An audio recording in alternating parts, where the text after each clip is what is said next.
So, hi team, good morning, good afternoon, good evening, everyone. So, our today's topic is based on security and risk management, how to prepare for domain one for security and risk management. Before we get started, let me give you a brief introduction about myself.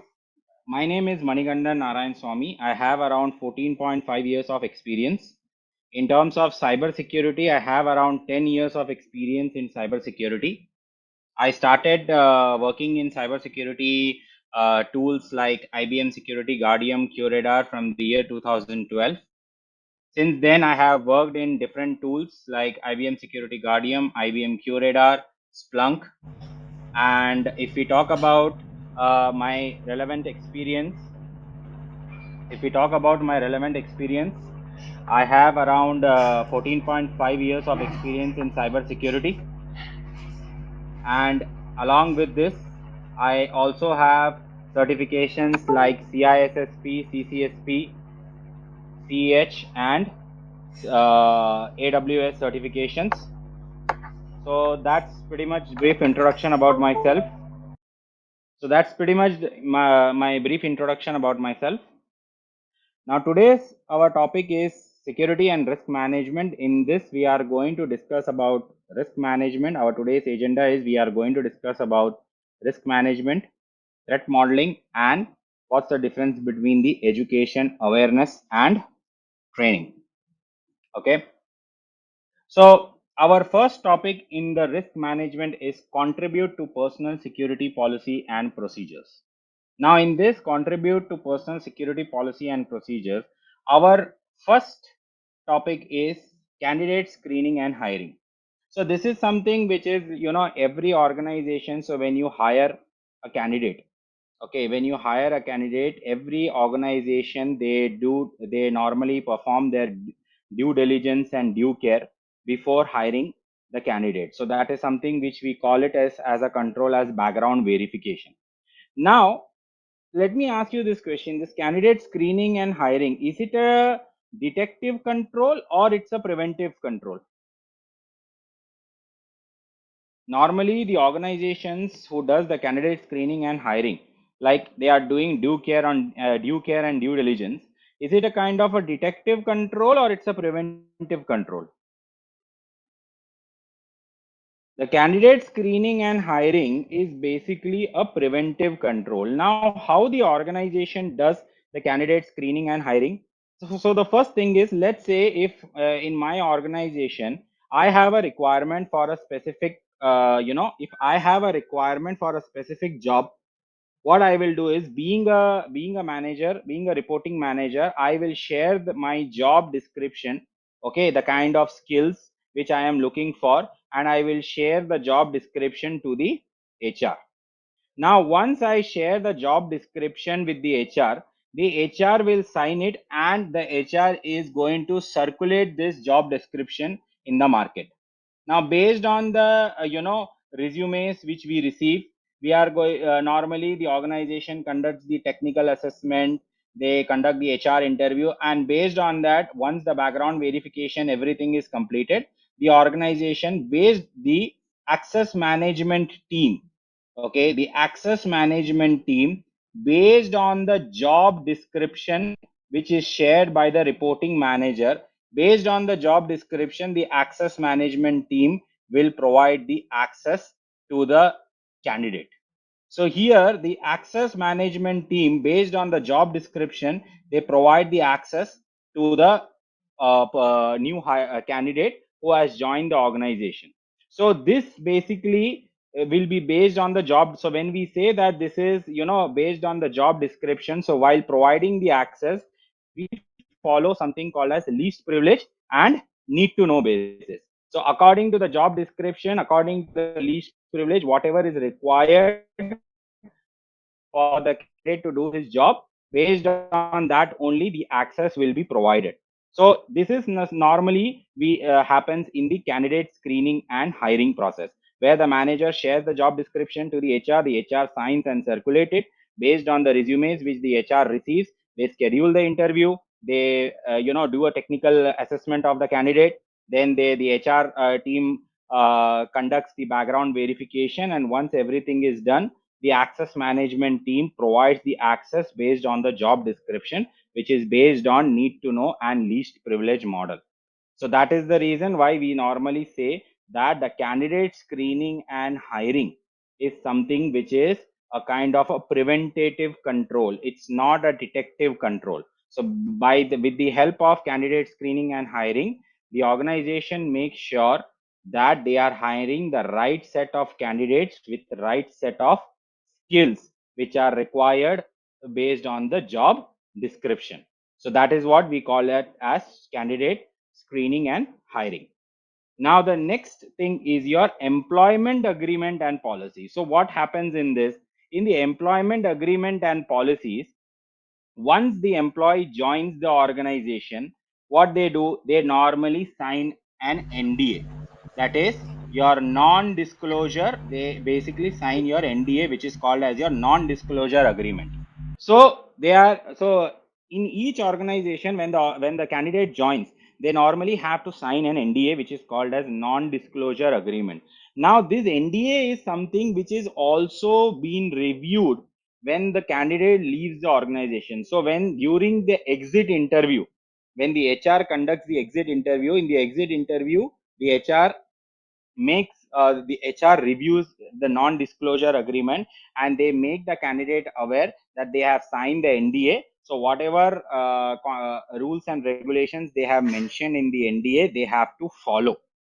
So according to the employment agreement and policies, whenever a candidate joins an organization, they have to sign an NDA. They have to also sign an AUP, which is called as acceptable use policy. So let's take an example that here the candidate is joining the organization. So here the candidate is getting a laptop. Okay, so here before the candidate is provided with the laptop, they have to sign something called as an AUP, where they have to define they have to sign the acceptable use agreement or policy, where normally these conditions will be written that you are not supposed to attach USB drive into the laptops. You are not able, you should not attach your you should not access social networking sites like Facebook and Twitter, these kind of. So what is accepted? So when a candidate is joining the organization, you have to make sure that the candidate signs the non-disclosure agreement as well as the acceptable use policy for any kind of asset which is provided to the candidate. So what is allowed? So basically by signing the acceptable use policy, you are basically determining what is allowed and what is not allowed in that particular asset or in that organization. So that is what is we normally say employment agreement and policies. In this, we have to make sure that the candidate signs NDA, and this NDA should be reviewed during the exit interview.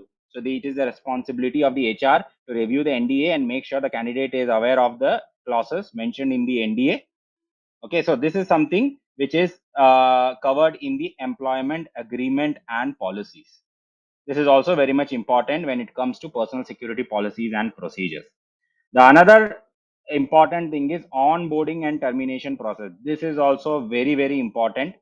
So when we talk about termination, there are two types of termination. One is friendly and one is non-friendly. Friendly means when you give a surprise to your organization, and non-friendly means when the organization surprises you. Okay, so in any case, whether it's a friendly termination or whether it's a non-friendly termination, you have the first thing which you should do is inform the department. The first thing which you should do is inform the department. The second thing which you should do is you have to make sure that the IAM team revoke the access. So when we say revoke the access, so in this, when we say revoke the access, do you mean terminate, suspend the user account, disable the access, or completely delete the access? What should be the action over here when we talk about IAM team revoking the access? Any idea? Whether they should disable the access, they should disable the account, or they should completely delete the account? It depends upon the business requirement and according to the organization, but normally the best, if we talk about the security best practices, the best practice says that you should always disable the access. You should not delete the account immediately. there might be, some files, there might be some, folders, or there might be some assets which might be having that user access you. So before you change the ownership of all those assets and all, it's better to disable the account rather than going and deleting the account. But again, yes, this depends upon the organization to organization, but the best practice is that the IAM team should revoke the access. Then the next thing is that you have to make sure that on the last working day of the employee, you have to make sure that the employee returns all the assets which are given to the employee by the organization. So let's say if the employee possesses any assets like mobile or laptops or iPads or anything, those assets are returned. That is something which the on the last working day of the organization, the HR has to make sure that the employee returns all. So this is very, important. The onboarding and termination process is very much important, and it is quite testable on the exam. Now why I am saying this is quite testable on the exam, because you may get questions like, during the onboard and termination process, what is the first thing which you the moment what should be the first action which you should do. So of course, if the question talking about what is the first action which you should do, always remember the first action will be always inform the department, and then you will revoke the access on the last working day. So this kind of questions is quite testable on the exam. So you have to remember this from the exam point of view, that if the question is asking, okay, if the question is asking about what is the first step which you should do during the onboarding and termination process, the first thing which you should do is inform the department. The second thing you will do is you will revoke the access of the user by disabling the account, and you have to also make sure that the employee returns all the assets. This is something which you have to remember. So from the exam point of view, you have to remember few things. You have to remember the onboarding and termination process. You have to remember that the employee must sign all the agreements like NDA. The NDA has to be reviewed during the exit interview. You have to make sure the employee signs the acceptable use policy. You have to provide the access. Proper background verification must be done for the candidate, and the access to the candidate should be provided based on the job description according to the least privilege and need to know basis. Now the next in regards with contribute to personal security policy and procedure, we also have something called as vendor consultant and contract agreement controls. So let's say if your organization has some third parties who are providing services to the organization, or let's say you are hiring some third party employees. Okay, you are hiring some third party employees for some specific skill set, or you are outsourcing some of your business to a third party, or you are taking some third party services. The first thing which you should always remember is, when you are dealing with vendor consultant and contract agreement controls, you have to first review the governance of the organization, or review the governance of the third party. This is something which you have to always remember. Okay, you have to review the governance of the third party. So basically, how you will do that? You will do that with the help of contract. So a strong contractual language is very much important. See, the contract is the only way when you are hiring, a third party employee, or when you are, taking services from a specific vendor. So a strong contractual language is the only way where the organization will offset the risk. So the first thing which you should always do when you are, dealing with vendors, consultants, or, third parties, you should review their governance with the help of contract. Okay, there should be a strong termination and clauses which has to be included in the SLA. Okay, so the termination, under what circumstances the agreement, the contract will be revoked. Okay, under what circumstances the contract will be revoked, those clauses must be clearly documented in the agreement. And the very important thing is, right to audit clause must always be there in the SLA. So when you are dealing with third parties, Okay, there should always, your contract should always have a clause, your SLA should always have a clause to right to audit. Now this can be done with various ways. Maybe you can hire an auditor who will go to the vendor and they will perform the audit, or you may ask the organization to provide the audit reports by which you can verify that whatever controls they are saying that they are following, they are actually following. See, having a policy is not important. You have to go and check that whether they are say if an organization is saying that they are following HIPAA compliance. Okay, you should not. It's always better to go check and verify. So when an organization is saying that we are following the control, go and test that whether the control is actually working or not. So that's why we are normally say that when you deal with vendor consultant and third parties, your strong contractual language is the only way available for the organization to offset the risk. And in the SLA, there should be clear, clauses. There should be the SLA agreement should have clearly documented under what circumstances there will be the termination of the contract will take place, and right to audit must be clearly documented in the SLA. The next thing is your compliance policy requirements. Now, when we say compliance policy requirements, the first thing comes under this is ask the employee to sign the policy. So when I say ask the employee to sign the policy, so the best way to make sure that the employee is aware of the policy and he is actually following it is, the best way to do this is ask the employee to sign the policies.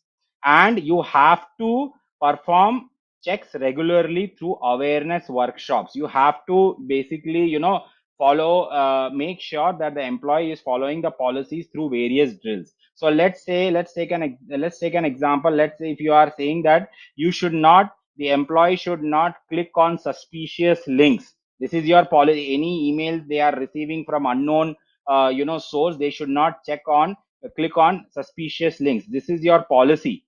But how you are going to verify it, that whether this policy, whether the employee is aware of this or not?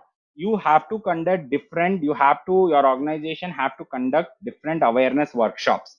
So this you can do with various drills. Maybe you say your organization, your IT security team sending some emails which looks little bit catchy, and see how many employees are actually clicking on the links. So if you are under compliance policy requirement, you have to make sure that the employee signs the policy. You have to make sure they regularly attend awareness workshops. You have to make sure that the employee is aware of the policy changes with various drills. Now in some organizations you must have seen every year.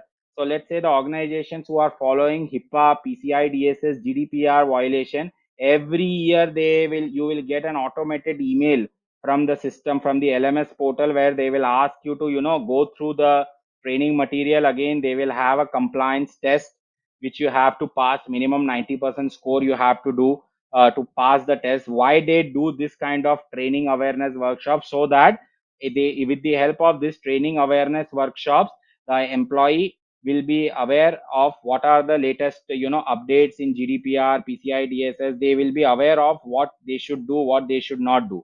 And along with that, there are various drills also which an organization has to conduct to make sure that the employee is following the policies, and they know whether the employees are following the policies or not. So let's say if your policy says that you should not disclose your username and password to anyone, then your organization may conduct like a social engineering drill, where they can trick the employee to give the username and password and see if they are giving it.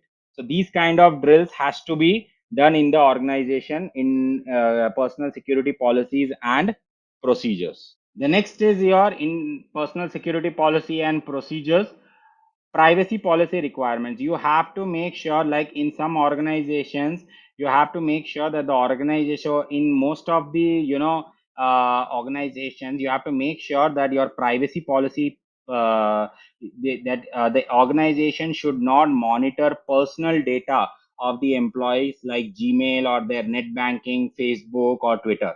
So basically, whatever personal security policy the organization is following, it should not, impact the privacy of the employee. So most of the, so you must have heard about this BYOD, bring your own device. So normally when you register your bring your own device with the, organization. So let's say you are using an MDM, mobile device management. So when you install the MDM in your mobile, it shows you like a kind of a notification where it shows what all things it's going to monitor in the device, what they will be able to monitor, and do's and don'ts will be there in the MDM.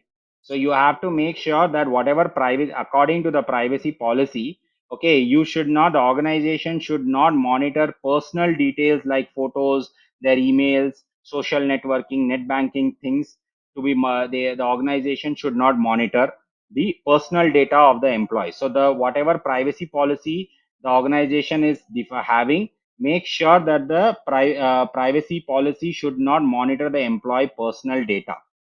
Okay. The next thing is that before implementing any security control in the organization, okay, so before you implement any security control in the organization, you should always consult the legal advisor.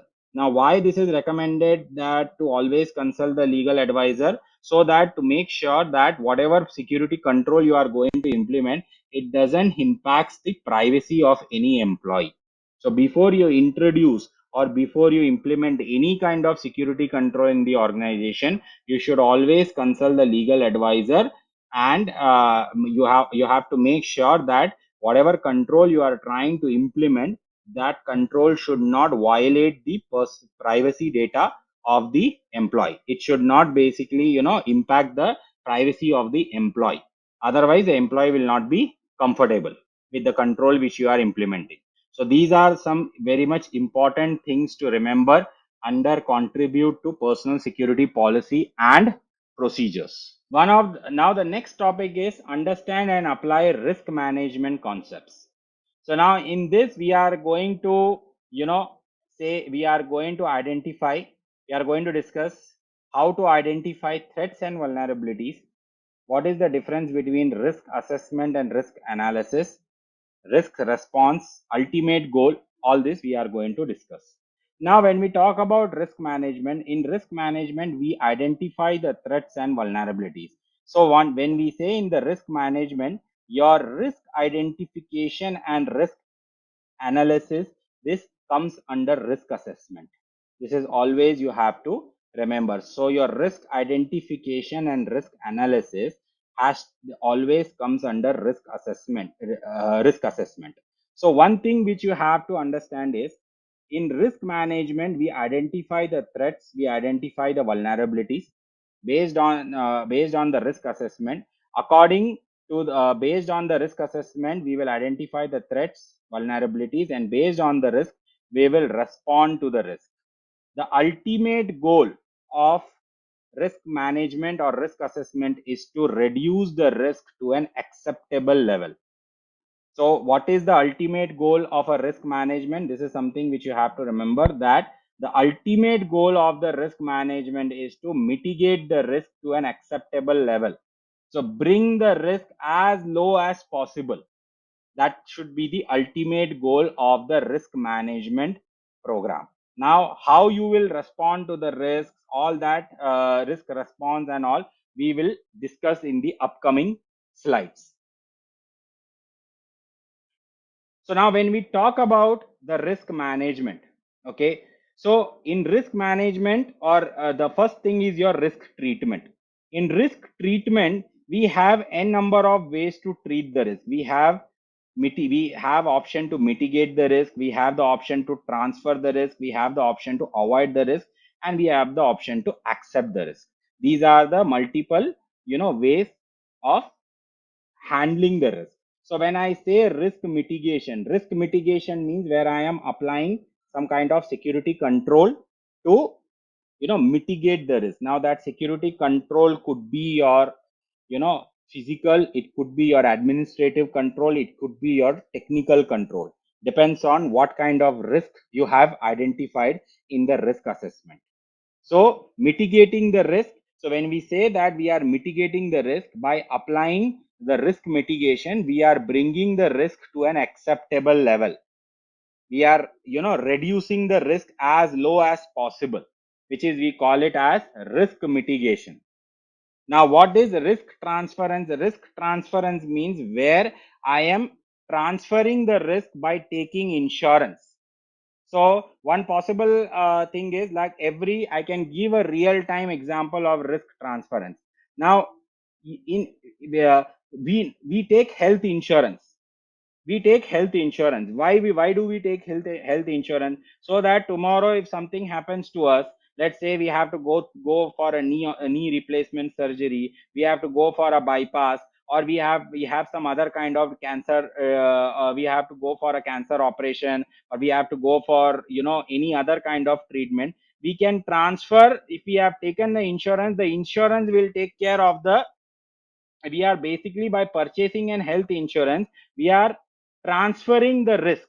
So basically by purchasing the insurance, I know like tomorrow if I have to go for a knee replacement surgery which is costing me 7 lakhs, I don't have to put money from my pocket, right? Even if I put money from my pocket, I know that once I claim the insurance, I am going to get the money back. So when you purchase the insurance, you are basically transferring the risk. You are basically making sure by transferring. So now here when we say risk transference, it doesn't mean that if I am transferring the risk, so you will still be the owner of the risk. You will be whole soul responsible of that risk. But the only thing is, by taking the by doing the risk transference, by taking some sort of insurance and all, you are making sure that in case if something happens, at least I will get the insurance. I can get the claim from the health insurance, which will cover my expenses. So now let's take an example. Like if I want to build a data center, I know that if I'm planning to build a data center in Japan, I know that in Japan there is too many, earthquakes are there. Every once in every 5 years there is an earthquake happening. So I can, to mitigate this risk, I can go and get myself an insurance. So I know that tomorrow, even if a earthquake is there, I can claim if I am taking a insurance to cover my expenses of the damage of the earthquake. I know that I have taken an insurance by which I'll be able to claim. I'll be able to get whatever damages has been caused by the earthquake to my organization. So this kind of thing can be done with the help of risk transference, where I am transferring the risk, but the owner, or you will still be the owner of the risk. Many see there are a lot of misconception when it comes to the risk transference, that when we talk about risk transference, we will also transfer the ownership of the risk. See, you will be the owner of the risk. You will be the owner of the risk. The only thing is, by transferring, or let's say by purchasing health insurance, or by purchasing insurance, you are basically making sure that whatever damage you are going to have, that damage expenses of the damage will be taken care by the insurance provider. That is what the difference between risk mitigation and risk transference. Risk avoidance means, here I am trying to avoid the risk. Okay, here I am trying to avoid the risk. So let's say, I know if I am one of the best possible example I can give you is, like, if I risk avoidance means, I know now, let's say if I have a, like, I am scared to travel in flights. So let's say if I have to go somewhere, let's say I want to travel from Mumbai to Bangalore, but I am having a kind of I am not pretty much comfortable to travel in the flight. So rather than taking a risk and traveling in the flight, traveling from Mumbai to Bangalore, I will just avoid it. I will not. So basically, you are avoiding the risk by risk avoidance means. So anything which you are not comfortable to do. So let's say if I have a if I am I don't have confidence to travel in public transport. So rather than taking a risk of going in public transport, I am preferring going by with my own car. I don't want to travel in flight from Mumbai to Bangalore. I have a fear of traveling in the flight. So what I will do, I will simply avoid that risk. Either I will not go, or I will choose some other way, like I will drive or any other way, but I will avoid that risk. That is called as your risk avoidance. And risk acceptance means whatever risk. So after applying the risk mitigation, whatever remaining residual risk is left, if it is below the risk appetite level of the organization, you will accept the risk. So one of the best example now I can give you for this risk acceptance is, now there is a free shot ISC square CISSP exam free shot is available. So if you have to, that if you want to give CISSP, now ISC square has come out with an offer that if you give your exam, if you plan your exam before October 30 or October 31st, and if you fail, you have a free shot available in the month of December. So you have to just make sure that before December 30th, you have to give your second shot.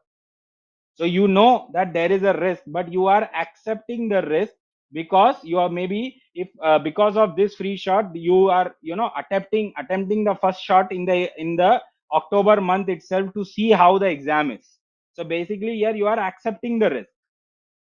So this is a one live example of risk acceptance, where now most of the candidates, they are going ahead and giving the ISC square, CISSP or CCSP examination, because they know even if they fail, they have a second shot to pass the examination in the month of December, before December 30th 2022. So this is your risk acceptance, where you are accepting the risk. So now when we talk about in the risk management, so you have to make sure that you monitor the residual risk and make sure it doesn't exceed the appetite level. So after applying the risk mitigation, whatever the residual risk remains, see, you cannot, is it possible to, 100% mitigate the risk? You cannot always, can you reduce the risks to 0%? That's not possible. So there will always be, after applying different form of security controls, whether it's a administrative control, technical control, or it's a physical control, there will be some residual risk which will remain. So you have to make sure that you have to monitor those risks and make sure it doesn't exceed the appetite level of the organization. Now when we talk about here, identify threats and vulnerabilities. So identify threats and vulnerabilities against what? Identify threats and vulnerabilities against what? Against the identified assets. So in order to identify the threats and vulnerabilities, first of all, you have to identify what are the critical assets of your organization. Now, in order to identify the critical assets of your organization, you need a proper inventory management. In the inventory, so you have to make sure that your inventory management has proper list of all the identified assets. It has the exact value of the assets, it has the ownership of the assets. So all these things are equally important when you say identify threats and vulnerabilities. So you will identify threats and vulnerabilities against identified assets. You will maintain the asset identification with a strong inventory management, where you will have a value of the assets and the owner of that asset. Now, even to get the value of the asset, there are two ways, that is quantitative and qualitative. See, here I am not talking about the quantitative and qualitative risk calculation. Okay, that is entirely different. Here when I say quantitative, so let's say I have a web server, e-commerce web server running in my organization, which is generating around $10,000 business per day. $10,000 business per day it's generating. I have a website, e-commerce website running, that is generating $10,000 business per day. That is my quantitative way to identify how much business it's generating. Qualitative means, let's say if my e-commerce website goes down, it's going to significantly impact my brand. That is something which I can't measure. That is called as a qualitative way. So when you talk about the value of assets, here the value of assets can be calculated in two ways, quantitative and qualitative. So whenever we identify assets, we can validate with the help of asset management. How we will validate with the help of asset management? We will do an inventory of the assets where we will get the updated values of the asset. Then against those assets, we can, identify the threat and vulnerability. So many people here, they get confused between a threat and vulnerability. So threat is an action and vulnerability is an absence of control. This is something which you have to always remember, that threat is an action and vulnerability is an absence of control. So here, let's say if I have a server which is, where I am not having a, there is a requirement of having 8-character password, but instead of keeping an 8-character password on complex password, I am keeping a password as 1234567 8. So if this kind of password I am keeping, that's a vulnerability. So a person who is trying to access this asset, they will try to guess the password. They will log in into the system and they will disclose the information. So information disclosure is possible. So here, threat is an action and vulnerability is an absence of control. So let's say if my policy says that there should be, there should not be any user who is not having any password. Blank password should not be allowed. So these kind of, if I am having certain user accounts in my organization where there is no password, okay, or the organization says that minimum 8-character or 16-character password must be there, but instead of maintaining a, alphanumeric difficult password, I am just maintaining a simple password which can be easily discovered with a, dictionary attack or brute force attack. Then those kind of, what will happen? Because of these vulnerabilities, my information disclosure will happen. So this is something which you have to always remember. Threat is an action and vulnerability is an absence of control. The next thing is, you have to always remember that risk always deals with the comprise of CIA: confidentiality, integrity, and availability. So when a threat is realized, when a risk is there, the end goal is the risk will always deals with the compromise of CIA trade. So whatever security controls you are applying, you have to make sure that the confidentiality, integrity, and availability of a system should always be maintained. And you have to also remember that we do risk assessment and risk management to always reduce the impact. Okay, we do a risk management and risk assessment to always reduce the impact. So we do this by applying risk controls. By either we will mitigate the risk, either we will transfer the risk, or we will accept or avoid the risk. And we have to make sure that we bring the risk up to a minimum, as much low as possible. So we have to also make sure that our residual risk can be, it is acceptable to the organization tolerance level. This also we have to always remember. So again, I am repeating, threat is an action and vulnerability is an absence of control. So here, let's say another possible use case I can take is, let's say if, port number 23 opened in the firewall. So someone accessing my, server over the port 23 because my firewall is not blocking it. That's a vulnerability which will lead to information disclosure. Someone trying to access my server over the from the outside.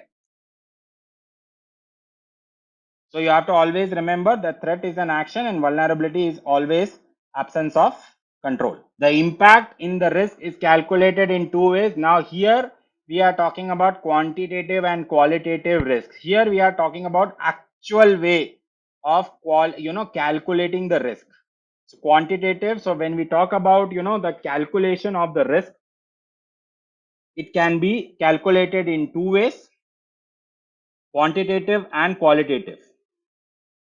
In risk assessment and analysis, whatever risk we identify, we have to calculate the probability of occurrence and the likelihood and reduce the impact. So based on the risk which has been discovered through risk assessment, we calculate the probability of occurrence, likelihood, and then we try to reduce the impact. So let's say if I am planning to open a data center in San Andreas, I know that in San Andreas there is always a problem of either earthquake or flood. So is it possible for me to prevent, mitigate earthquake or mitigate a flood? It is not possible. So what is the best possible outcome for this?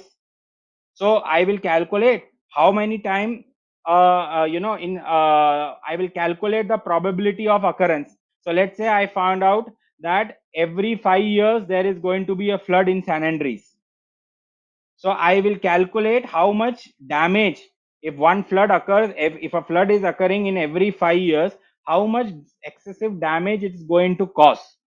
Now it is not possible. So any natural disasters, if you are trying to open a data center where in certain places where natural disasters are expected in every 5 years or every 10 years, you can't prevent those natural disasters.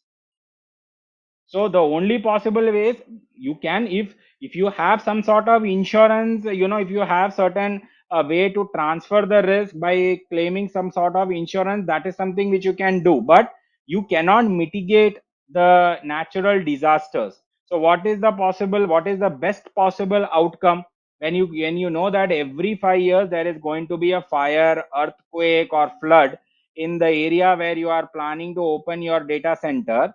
The best is to transfer the location, change the location. So try to open a data center rather than choosing San Andreas or any places where every 5 years 6 years there is going to be earthquake or flood or any other form of natural disasters. You move to a place where these risks can be avoided. So this is a perfect example of risk avoidance, where I know that if I am trying to open a data center in a place which is every 5 years, every 10 years there is going to be a natural disaster, rather than accepting the risk, I am avoiding a risk and moving my data center to a much better location. This is your risk avoidance. This is also one perfect example of risk avoidance. So here risk assessment will be calculated in two ways, quantitative and qualitative. Now when we talk about the risk response, again the same thing. We have a way to mitigate the risk. So we will apply controls, like it could be your physical control, it could be your administrative control, it could be your technical control. Okay, so I will mitigate the risk. Okay, I can transfer the risk by taking some sort of insurance, which will again, it will be, but you will still be the owner of the risk. Okay, by purchasing insurance you are only making sure that whatever damage is done, that can be claimed from the insurance provider. Risk avoidance, I just now gave the example. So if you are trying to open a data center in a location where there are too many natural disasters, so rather than choosing to open a data center in such location, you are moving the data center to another location. This is a perfect example of risk avoidance. And risk acceptance is, so once you have reduced the risk, if the residual risk is below the tolerance level of the organization, you can accept the risk. So I gave you an example of CISSP ISC square exam, where now you have an option to attempt get a second free of cost, second shot before December 30 2022. So in such case, you may decide to go ahead and take the exam in the month of October itself, to see how is the questions, how is the exam. So here you are accepting the risk. So that is what your risk acceptance is. Now the next topic is your countermeasure selection and implementation of controls. Now when we talk about controls, here there are three types of control: your physical, administrative and technical. Your physical control example is your guards, security guards, your door locks. They are example of your physical control. Your administrative control could be your policy and guideline. These are your administrative control. And technical control is your firewall. So examples like your firewall or your biometric systems, these are all your intrusion detection system. All these are your technical control.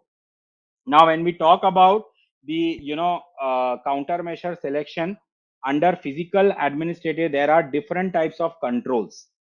There is a directive control is there, deterrent control is there, preventive is there, compensatory is there, detective is there, corrective is there, and recovery is there. Now I can give you a very live example of these categories of control. So in COVID time, okay, during COVID, the government of India, they gave a directive that all the, all the citizens, they gave a directive control where they said due to COVID-19 no one should come. They applied a directive control where they said that no one is supposed to roam outside without a valid reason.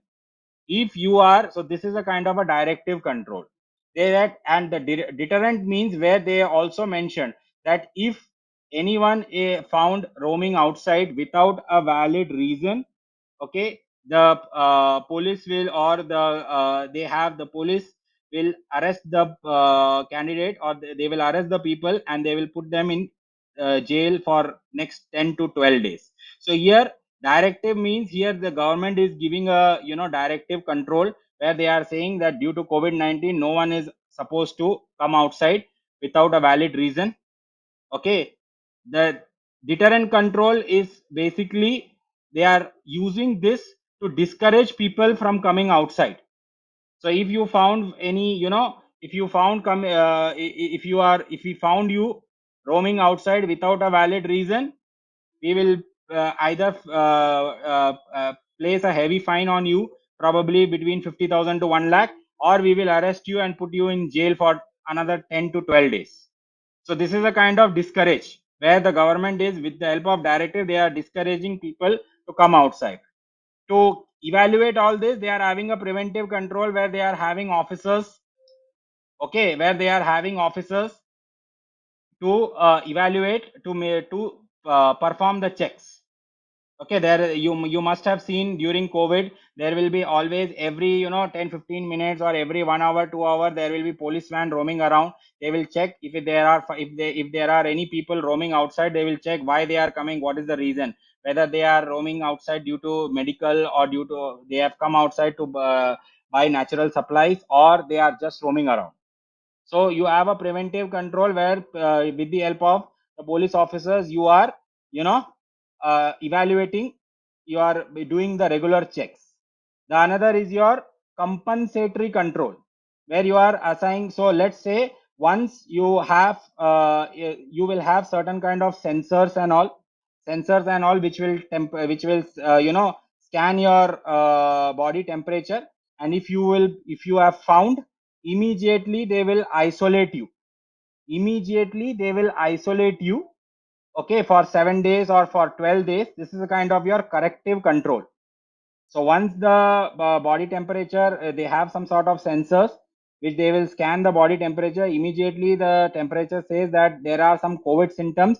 Immediately what will happen? They will isolate the person for 10 to 12 days until the person performs full recovery. So this is a very live example of the categories of control where directive, deterrent, preventive, detective, corrective, and recovery are normally which was being followed during COVID times. Is there any doubts? So here I can say what is the difference between a corrective and recovery. Corrective is a temporary control. System is infected with the virus. I am isolating the system so that it can't, damage the other systems. It's a temporary. So corrective is a temporary, recovery is my permanent. So I know that my system is infected with the virus. So before it, damages the other systems, I am isolating the system. This is my corrective control. Recovery, where I am formatting the entire system and reinstalling the operating system, reinstalling the application. So recovery is permanent, corrective is a temporary. So this is what the controls are when we talk about the selection and implementation of controls. Now here, what is compensatory? Compensatory control means, take an example in COVID, you have to wear the mask.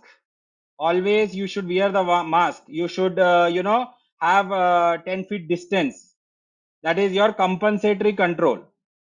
Detective control here means I am using my, scan. So during COVID time, when you used to visit shopping malls for buying essentials like DMart and all, Everywhere what they will do, they will have a temperature sensor where it will scan your body temperature, and if it finds any COVID symptoms, it will immediately alert it. So that's a kind of detective control. The next topic is your security control assessment. Now, when we talk about security control assessment, okay, once we implement the control, it is also very much important to evaluate the effectiveness of the control. You have to also assess the control. So how you will assess the control? By with the help of vulnerability assessment, VAPT. So any questions on the exam asking the goal, what is the end goal of vulnerability assessment, pen testing? The answer is control assessment.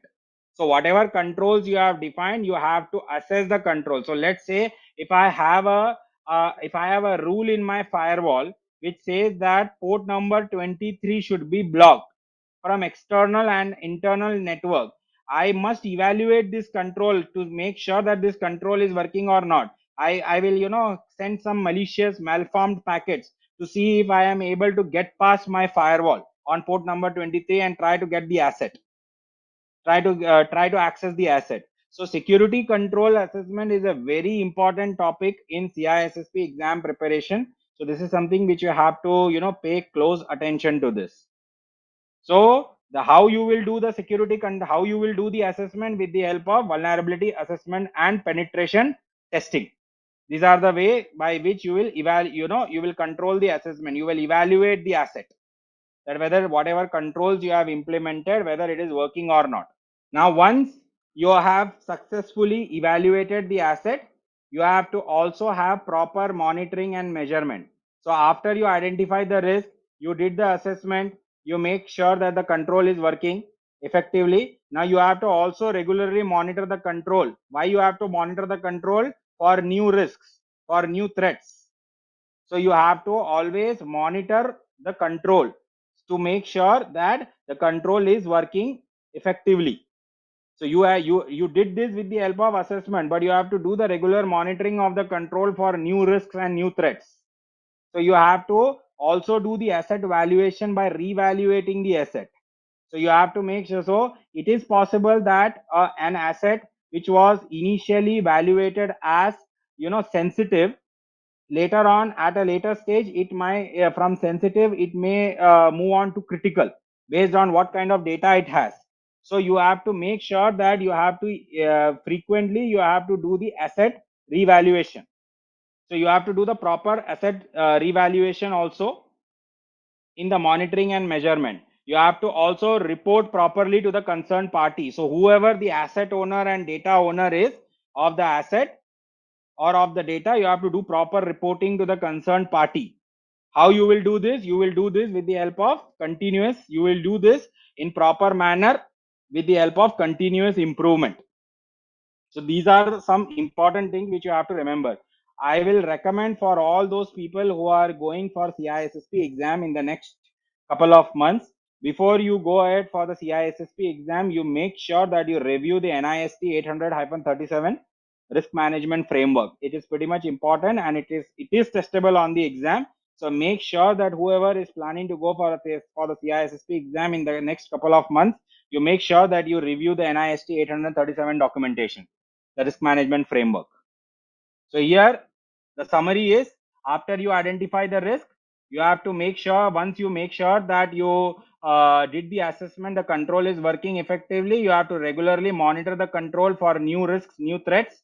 You have to do proper asset valuation by revaluating the asset. So every year or based on your business requirements or your organization requirements, you have to reevaluate the asset to make sure that the sensitivity level, to find out whether it still is the sensitivity of the asset has changed, whether it has moved from critical to from sensitive to top critical, or whether the asset valuation has reduced. For that, you have to make sure that you have a proper control to reevaluate the asset. You have to properly report regarding the asset to the concerned party. So the asset owner and data owner you have to do a proper reporting to them. You do this with the help of continuous improvement process. So you have to continuously monitor for new risks, new threats, and you have to continuously improve the controls to make sure that the new risks or new threats which are discovered, they are they stay down above, below the risk appetite level of the organization. And it is also important for people who are going for the CISSP exam. Even I will recommend this for the CCSP as well, who are planning to go for the CCSP exam, to refer the NIST 837 for risk framework. Now, the next important thing is understand and apply threat modeling concept. Very, very important. Now, one thing which I will recommend over here is that in threat modeling, one of the important thing which you have to remember is STRIDE. Full form of STRIDE: spoofing, tampering, repudiation, information disclosure, denial of service, elevation of privilege. It's very much important to remember. Okay, STRIDE is very much testable on the exam. Other forms of threat modeling like PASTA, DREAD models, these are not testable on the exam as such, but STRIDE is confirmed on the exam. So one thing from the exam point of view which you have to remember is, we do threat modeling always on the design stage. So if the question talking about scenario analysis of the threat, if the question is talking about scenario analysis, use case scenario, okay, these kind of keywords are there on the exam, the answer is threat modeling. So from the exam point of view, you have to remember the full form of STRIDE and what does the STRIDE does. So here we talk about spoofing, gaining access by false identity, modifying data in transit or storage, denying that an action was performed by an individual, revealing or distributing information to unauthorized individuals, preventing authorized use of a resource, gaining unauthorized access. These are some things which you have to remember. So this is quite testable on the exam, the threat modeling. Now, another important thing, apart from the threat modeling, you also have some other, threat modeling concepts like DREAD model. So here the DREAD model talks about how much damage will be caused, whether the threat is easy to reproduce, okay, what is basically needed to exploit the threat, how many users we are talking about who will be affected with the threat, and how easily the threat can be discovered. So these are the some important things in DREAD and STRIDE.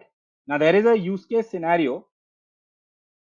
So basically in the DREAD model, as I mentioned, it talks about how much damage will be caused. Okay, you can measure in these values, like 0 means no damage, 10 means complete destruction, how easy it is to reproduce, whether it is impossible or it is easy to reproduce without any authentication.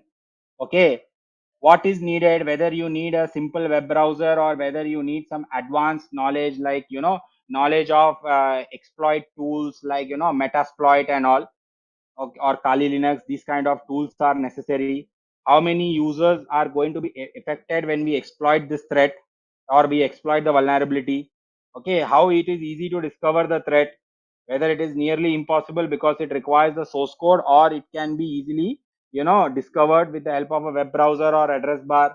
So these kind of questions are normally asked on the DREAD model. This is only I have mentioned this in the slide just for your understanding, the difference between STRIDE and DREAD. But DREAD is not that much testable on the exam. However, STRIDE is definitely testable on the exam. So make sure that you have a good understanding of STRIDE model. Now let's take a scenario for STRIDE. I have purposely added this slide. An e-commerce organization running their e-commerce website on HTTP protocol on a standalone web server. According to the STRIDE model, what all threats are possible in this case? So see, when we talk about threat modeling, we have to understand that this threat modeling is something we do on a piece of paper, okay, which we do on a piece of paper. We identify the asset and we see what are the threats which are possible. So we normally do this in the design stage. So this is something when we talk about, I will recommend you that this topic, okay, this topic of your threat modeling, the spoofing, specifically the STRIDE model, you should have a very good understanding, not only for the CISSP but also for the CCSP exam as well. Now the next topic is your apply risk-based management concepts to the supply chain. So here when we talk about supply chain risk management is also pretty much important and quite testable on the exam.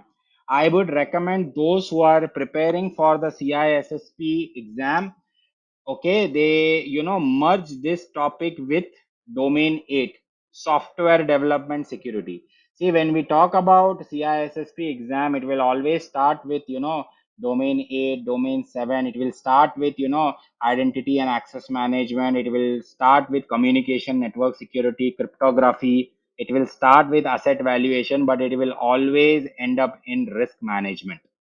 So I would recommend all those people who are preparing for the CISSP exam to merge this topic specifically with domain 8. I have seen like many people who used to normally struggle with domain 8, because in CISSP the domain 8 is the only domain which is a little you know off track comparative to all the other 7 domains. So in these all other 7 domains are, if you see, starting from the security risk management to the domain 7, they are all interrelated, but domain 8 is little bit different when we compare to all the other 7 topics. That's why I have seen many people they struggle with domain 8 specifically when it comes to. So that's why I am recommending all those people who are preparing for the CISSP exam, they merge this with domain 8. So here you have to, when you talk about supply chain, so you have to also discover the risks which are there. So with the supply chain, so let's say that I have one vendor. This is my organization, okay, and my organization is basically procuring hardware or software from other third party vendors. So when I do the risk assessment, when I do the risk based assessment, not only I have to do the risk assessment for my organization, but I have to also do the risk assessment for all the other organizations as well. This is normally we call it as a supply chain. So I have to make sure that whatever compliance, so let's say if I am following GDPR, or I am following HIPAA or a PCI DSS, or whatever standards or regulations I am following, I have to make sure that my all the vendors must also follow the same compliance which is applicable to my organization. So that is something which we call as supply chain management. So here you have to identify the risks which are related to hardware, the risks which are related to software and services. Now, how you are going to do this? Let's say you are procuring some software from vendor, your third parties. How you are going to procure this? With the help, you are procuring some softwares. So this is where your understanding of COTS, the full form of COTS is commercial off the shelf, procuring software from the vendor. So a strong understanding of COTS is very much important. So before you procure the software from the third party or from the vendor, you do a proper risk assessment of the vendor. And you also need to do the proper risk assessment of the entire supply chain before your organization decides to procure any kind of software from the vendor. So this is something which you have. That is the reason why I say that the COTS, commercial off the shelf, which is normally where we procure softwares from the vendors. Before that, we have to make sure that we do the proper risk assessment. Means we should not. There are certain things which are discussed in commercial off the shelf, okay, where we have to do the entire risk assessment of the vendor. If they are procuring services from any other vendors, we have to do the risk assessment of the entire supply chain before we decide to onboard or procure the software. Thus only strong way how you can mitigate the risk of acquiring the software from commercial off the shelf is you should have a strong contractual language. You should have a strong contractual language. That is the only way by which you will offset the risk from the vendor. So a strong contractual language is very much necessary. So understanding of the COTS is very much important before you procure software, you have to do a proper risk assessment of the vendor. That is also pretty much important. You have to also, if you are procuring any types of services, if you are procuring any type of services or outsourcing any type of services, you have to also evaluate how they are monitoring their controls, how they are monitoring their risks, how they are monitoring their threats. That is also pretty much important to remember. Third party assessment and monitoring has to be done for if you are planning to procure any type of services. Strong contractual language is necessary to offset the risks, specifically when you are dealing with commercial off the shelf. So basically, you should, if you are trying to procure software, you should also think about the risk. So let's say if you are trying, what is the kind of support which the vendor is going to provide after you procure the software. So let's say if you are planning to procure a software from a small vendor, there is a chance that the vendor may go out of business. So in that case, how you are going to get support for your software.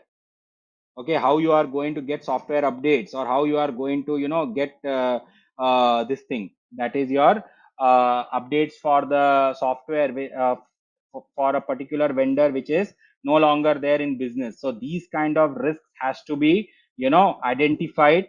You have to do a proper risk assessment. A strong contractual language is necessary. You should have proper controls. If you are planning to procure software where there is a risk of getting that the vendor may go out of service or out of business, then you should also have certain controls in place where you get their source code, so that you can hire some you can ask your development team to review the source code and provide fixes and updates. So these kind of things is very much necessary when we talk about the costs.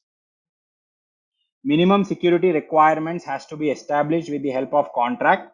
So as I have mentioned earlier, the minimum security requirements, so the only way where you can offset the risks, okay, by the risks which are associated with the hardware, software and services, or let's say if you are trying to procure softwares from the vendor, is you have a strong contractual language, that this is the only way where you can offset the risks to the vendor.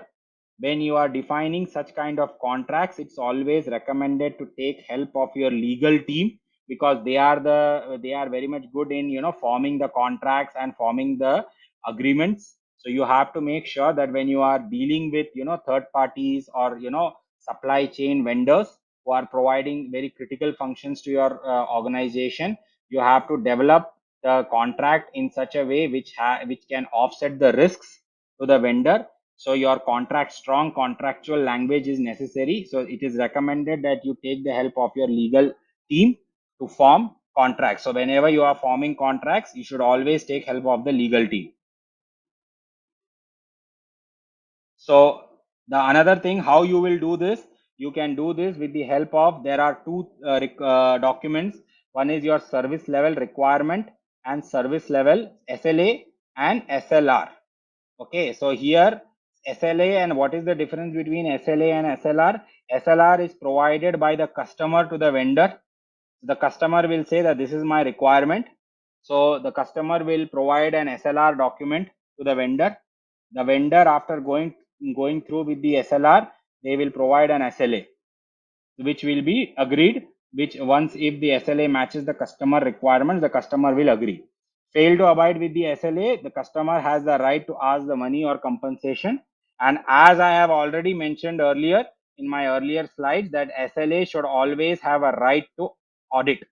The right to audit clause should always be there in the SLA. So you may get questions where they may ask you what is the most important component in an SLA. You may get questions like this. So in case if the question is asking about most important thing in the SLA, the right to audit is the most important thing which must be there in the SLA. So does anyone has any questions on this in the risk based in the supply chain management concept?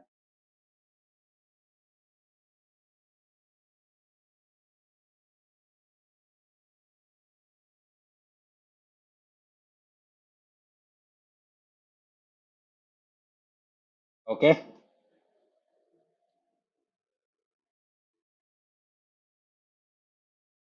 When we talk about the service level requirements, so when we talk about SLA and SLR, so SLR, service level requirements, or SLA, it should be reviewed annually.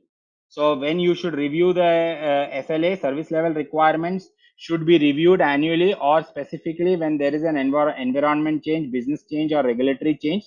However, there is also an agreement which is called as OLA, which is called as operation level agreement, which has to be reviewed in the weekly meetings. So this is also pretty much important to remember, that when we talk about service level require SLA, so when the SLA should be reviewed, either it should be reviewed annually, or whenever there is a change in the environment, change in the business, change in the regulatory, you have to review the SLA and make sure that the SLA is valid.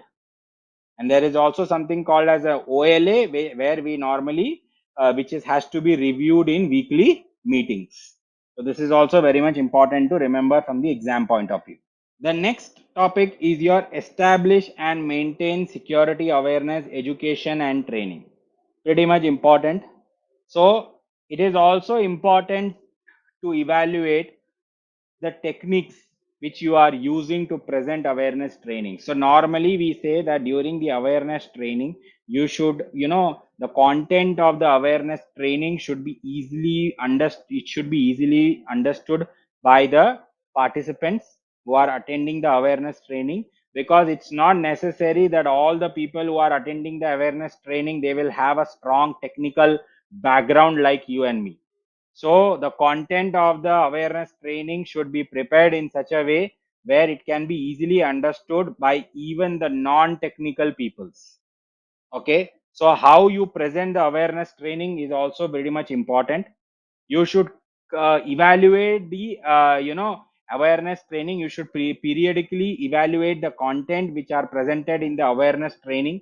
You should try to cover the recent in your awareness training. You should try to cover the recent breaches, recent kind of risks which was been breaches which has happened in different organization, and how you could have mitigate those risks.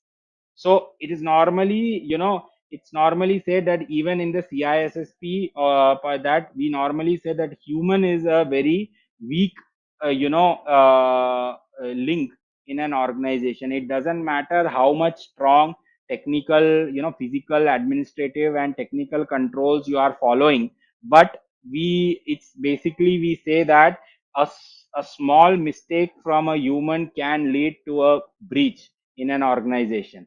That is the reason why we normally, even this is something which we also cover in the CISSP.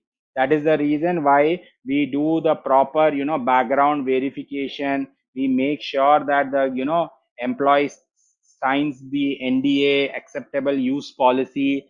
We make sure that they attend the awareness training, all that. So it is pretty much important that the content of the awareness training should be periodically reviewed. Okay, it is also important that to evaluate the effectiveness of the program. Okay, it is pretty much important to evaluate the effectiveness of the program as well. So one important thing which you have to remember is, a policy is only going to say what needs to be done. So let's say here, your policy says that you have to have a 16 character password for your user account. That is the requirement. So this is your policy is going to say that you must have a 16 character password. But how to accomplish that? Okay, what should be the characters which has to be involved in the 16 character password? Those all things will be done with the help of education and training. So with the help of the, whatever is being said in the policy, we have to make sure that that content is covered in the security awareness, education and training, because these are the controls which will tell us how to follow the policy. So if I am saying that I have to have a 16 character password for my user account, what kind of characters or what kind of passphrases are allowed, what kind of special characters are allowed, what you should not use. These are all things which will be covered in the security awareness, education and training. So basically these tools, they tell us how to follow the policy. This is one of the reason for all the organizations who follow compliance like GDPR, PCI DSS, HIPAA, or CCPA. They evaluate every year. You have to mandatory go with the compliance, programs. You have to attend the training. You have to pass the assessment. If anyone fails to do so, immediately their user account or their access will be revoked until and unless they, pass the training. So these are some kind of controls, and all this you should have in your security awareness education and training program. Now, one another thing which you have to remember is awareness is a short term.